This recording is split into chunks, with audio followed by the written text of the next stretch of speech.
Probably do them anywhere between 5 and 10 minutes because I feel that's worth it Yeah, that's for what we do. fine. Okay, groovy. I don't remember. Generally on the first one, I make it long so you have a Yeah. lot of information and you don't feel Yeah, that's lost. fine.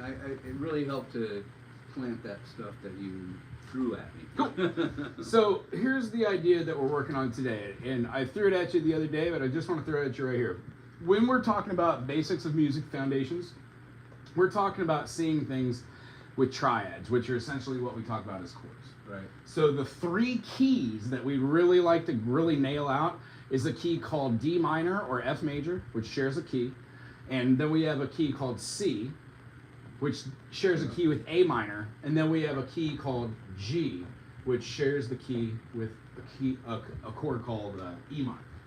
And these are all our relative minors. So C major, A minor, F major, D minor, and then we've got G major, E minor. And what the circle of fifths allows us to do, it allows us to see the correlation between the notes called family chords. So almost every song you've So ever... should I be taking a picture of that, memorizing it? Or The idea is if you write it down in your music notebook once and just do this and be like, cool, we're working on F, G, Oh, F, C, G. okay. It doesn't matter where you play the scale at or the modus or any of the different notes, but the finger exercises that we're doing will help to achieve not straying so far away from where your home base is. So you're not like plucking at notes or shooting at notes. They just feel normal to you because you're used to doing this. And it's like do, re, mi, fa, sol, la, ti, do. You don't even need to move your fingers. And it becomes comfortable, like super comfortable. So the whole idea between this is I want you to know that this is called the circle of fourths and the circle of fifths. But we call it the circle of fifths because our mechanism of gaining our sharps or our flats is contingent upon which way we go.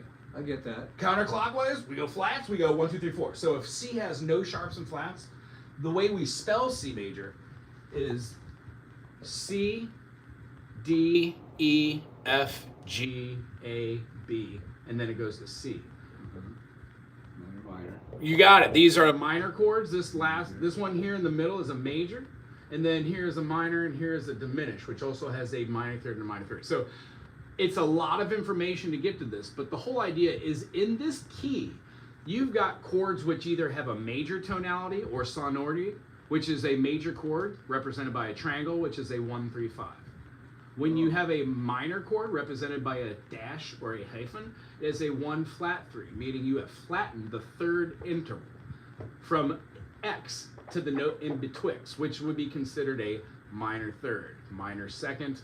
This is a minor 6 and a minor 7, meaning every one of these in the key signature is a tonic, major second, major third, perfect fourth, perfect fifth, major 6, and major 7. None of this matters to being able to play music, but this is how you analyze music. So it's good to kind of look at Where it. do you see the triangle and the dash? In music? In music, yeah. So if we have a I know. chord, it'll be called a C major 7, and then you'll have an add a sharp 11. Okay. You know?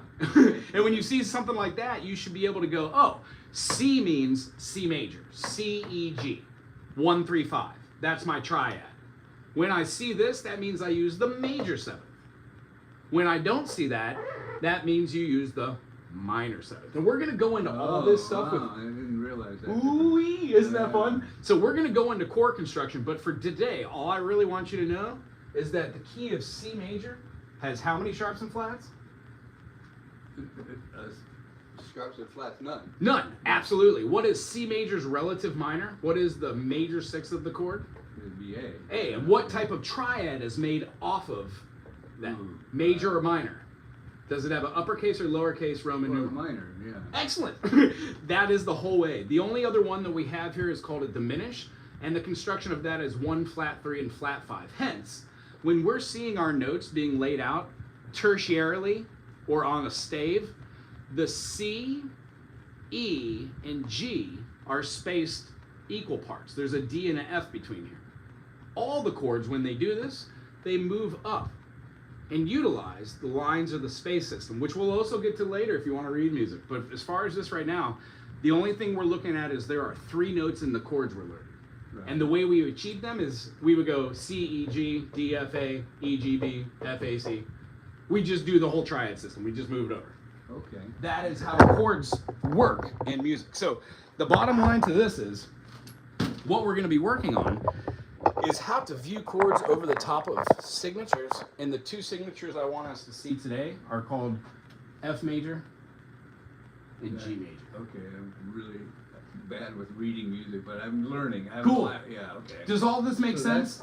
This is a treble clef, Yeah. and the treble clef's other name is G. So the note that's on this line is called a G note. I'm the second to the bottom line. Yeah, second to the bottom line, for sure. So when we look at that note, we can always know that if we see, I mean, here's the thing. When musicians are reading music, they're not reading every single note. It's because practice. The more you practice, the more you realize know where it's gonna go. you know where it is. It's intuitive. I remember my first day of cooking food at a place, and I had no clue what was going on. And 15 years later, go walk into any kitchen anywhere, immediately just go for it, whatever their menu is, because it's all the different things you've done before that. There's something that you do besides music that must be the favorite thing or the best thing you do, whether it's gardening or chess or that application process is the exact same thing for music, but we don't take it all in and be like, chess, here's the chess masters, here's what I'm gonna do in my 14th move. You take it every second at a time, and it changes the way you think about something because you just learned something new. So in this scenario, when we learn that C major has no sharps and flats, and then we do G, the only thing we need to know is that if this is the G, G, A, B, C, D, E, F. G has one sharp, that sharp is F sharp. So the only difference between G major and C major is that one note. Interesting? So when we're playing this and we're trying to get a fix on how to play scales or what our fingers should be doing, we're not really overthinking anything other than. So you could play the scale on the guitar and the C scale on the guitar, and when it came to G, if you sharpened it, you'd be in G scale. G scale, or you would be, if you sharpen a C, you would be in C sharp. And then if you sharpen the C scale, you'd be in D. And we're gonna watch the mechanism right here. On every instrument, it does the same thing. It just so happens on guitar. I love to teach with the circle fist because one, it feels great for the fingers, and it's lots of fun. Notice how I'm drawing 6 lines with my horrible marker set. Yeah. I wish it was better, I really do. Sometimes I get a gem here because they're not all depleted, but I have more on the way. So when we're doing this is, ooh, there's one. E, here's E, A, D, G, and then B. When we put our frettings, this is where we learn our fretboard, but I'm not gonna break your brain with putting the letters on here. We're just gonna put dots. Yeah, okay. There are 3 scales. I'm going to show you the second one. We're going to be doing it here. A sharp, B, C. Here, here, here, here, here, here, and here. And each one of these dots going from 1, 2, 3, 4, 5, 6, 7, and 1 represent this Roman numeral status down here of C, D, E, F, G, A, B, C. This is a C, this is a D. When you do this, you're using your second finger. When you're doing this one, you use your 4th finger, the pinky. When you're doing this one, you're using your prime finger, your 1. You are using your second finger here, you are using your 4th finger. Do you see how the spider exercises have now set you up for success because you are now using 1, 2, 3, 4 for all these? Well, yeah. I never thought about the spider exercise being part of that because I would go to that. I would do that naturally, you know. Excellent. But only because I've been told to do that, you know. So what I'd like to do is just, I want to show you the other 2. We'll work on these 2.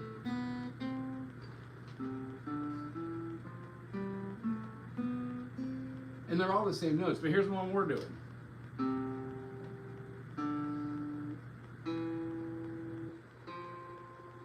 Cool. Awesome. Yeah. We're gonna play each note 4 times using our up and down alternating picking thing. And then when we're ready, we'll move on to the next note. You just tell me when you're comfortable. We don't have to have any form to it at all. Secondary finger, give me that birdie. Here we go. Oh, you're starting there. You betcha. I'm just I'm getting in position. No, that's great. See, that's the 3rd scale position. Most teachers teach from that scale position because it allows you to manipulate and be like, Lydian. Makes a Lydian. There's not much thought process that goes on with going, that's what the heavy metal is, and I'm still kind of working on that too. But this one allows you to see the opportunity to go both diminished or augmented. Go down the fretboard to get lower notes, or go up. I see. It's almost like you're teeter-tottering on the music notes you want to choose, and then due to what you're feeling, you can either go up with your movements in half steps or whole steps or tritones, or, you know, and get rid of all the words. You either go, you use different methodology to go up, or you go down and then you move to a different quadrant. It will be in the future, I swear. You will be able to do this. And the thing is, you're just gonna annoy people around you with this. But as soon as you break through the aha moments, it's worth it in the end. So our spider exercise would say that we would just be doing something like 2nd fret, 3rd fret. We're doing 2nd to what? 5th? Okay. Oops, Oop, keep going. right. May I? That wasn't right, huh? No, I was right. You're just. Oh, I was out of tune. Oops. Uh-oh. And let's just do a single octave. Single octave. Yeah. I mean, what we will do is here's the other thing. The whole guitar for me is in the key of C. And don't sweat it. Okay. Spider exercises are a muscle Okay. memory thing, right? Okay. All Scales become that. The whole guitar is E, F, G, A, B, C, Right. D, right? Right. So it's not like you're playing one scale, do, re, mi, fa, sol, la, ti, do. You're playing all of them by just like being in position somewhere. Modes are starting that same scale from a different position. So Right. it doesn't really matter where you are or what you play. You will start to recognize your finger recognizing your patterns. And your patterns are nothing more than us going, okay, today we're going to talk about Lydian. 1, 2, 3, 4, 1, 2, 3, 4, 1, 2, 3, 4. But the practical application is I sit here with going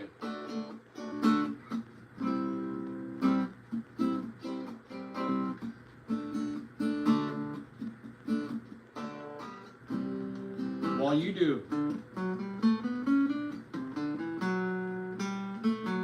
And focus on that one weird note where you're like, well, wait a minute, C doesn't have F sharp. Well, in C Lydian it does. And so when we get to there, you're going to experience modes and go, oh, this is really cool. And you're going to start hearing it in your favorite music. But for today, Wow. big breath. Watch this. You ready? Throw your middle finger right on that C note. We're going to do down, up, down, up. And as soon as you're ready and you just feel the pinky, Well, one strike at each. and here's the thing, there isn't a set meter to this. I don't want to have don't even go fast. Enjoy the note as if eternity rests on that note. So watch this. Ready? Watch this.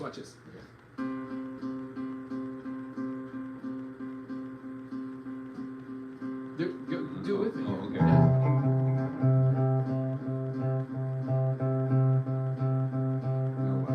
Well, here's the thing. Ready? What's wrong with sitting on that note? It's Okay. it's great, right? Now watch this pinky. You're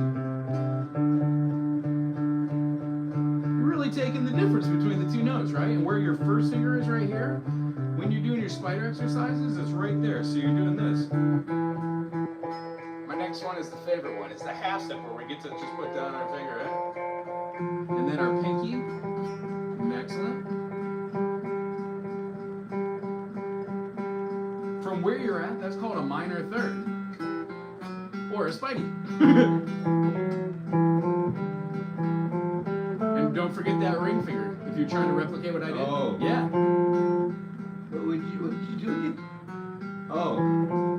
Just the minor spider third, exercise. right? Yeah, minor third, yeah. So if you were to do a practice exercise, practicing, and you're just like, all right.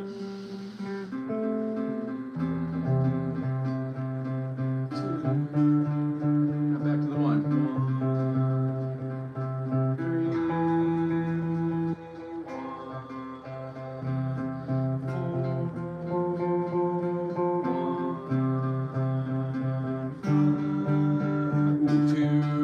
Oh, I That's cool. know. But here's the thing.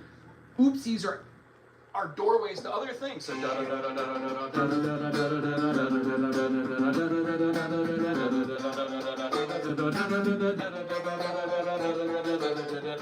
at a certain point, you will not be able to help yourself, and you will be compelled to play anything that comes to mind because your fingers will be in exactly the right place at the right time, or not. And half steps are wonderful because you turn them into happy accidents. That's all music is. Well, see, that's something I gotta get used to because when I make something I didn't mean to happen, I just stop. That's the killer. And there are two forms of thinking when sight reading, or playing in a band, or being a part of a band. You either all stop, work on the section that was wrong, or you make a mental note and you forge through it. Everybody tries to keep the notes up and stay on the beat, get the notes. The latter is the better way to do it, but the former, once you know how to do it the latter, is the best way to do it. Okay, everybody stop, we're going back to measure 10. 1, 2, red, and you just do it. That's how Frank Zappa ran his bands. He's like, da, da, da, da, da. Cuts everybody off, let's hear just the horns. They do it, be like, you're not it. Drums, be like, Vinny, play it. He's like, there you go, you're not counting 16, swing them. Ha, ha, and you go, 1, 2, ready, go. And just, his players were just there, mentally. Yeah, wow. If you dumb that down just a little bit, the whole point of doing this is every one of those people that are there because they brought a pencil to the first rehearsal. Not because they're great musicians. Frank wanted people that would listen, not because they're the best. So as far as this is the stuff most people miss out on, and here's the glory of it. When you get the feeling where all the notes are and your fingers are there because you spent time going,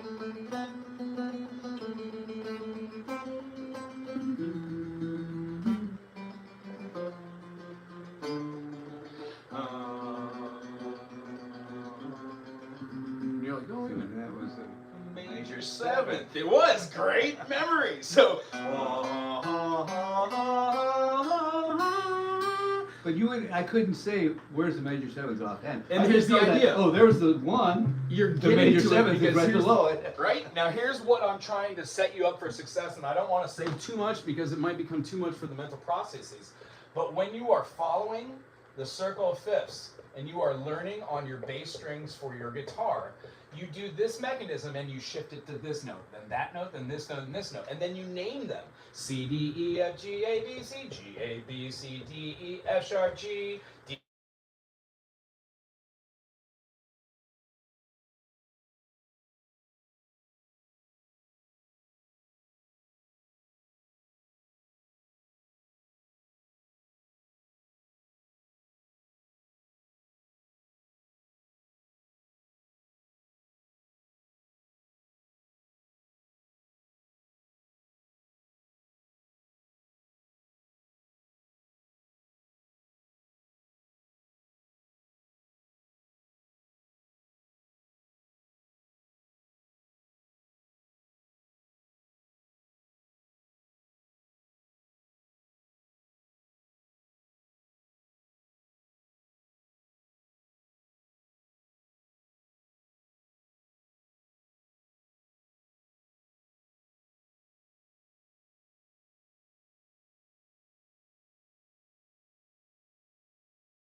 Yeah. And the whole point of that is to have this mechanism move. And I'm going to show you the whole guitar through the eyes of the circle fifth. So this right here, just what you wanted to see, this is essentially the circle of fifths. Right. All of these chords are on here. And what you're doing right now is just the circle of sharps. C, G, D, A, E, B, F sharp, C sharp. And you don't need to know particularly where these are to each other. It doesn't matter. All your focus is do, re, mi, fa, sol, la, ti, do. Second finger, fourth finger, first finger, second finger, fourth finger, first finger, third finger, fourth finger. And you're saying bring it back this way to do the G. Yeah, you just start this as your tonic. You tonicify this Right. X, which is your G. And then when you're done, ha ha ha ha ha ha ha. Right, right. Ha ha ha ha ha. Oh, okay, I see. That's why these are And I mean, just right there, I heard 4 different. Bohemian Rhapsody. Do do do do do do do do do do do do do do do do do do do do. So you make music associations with what you listen to, and then you're like, oh, circle of fifths. Oh, you can keep it. All right. Jeff, fun today? Yeah, Excellent. yeah. I mean, That's the whole point. it's a step. It's more,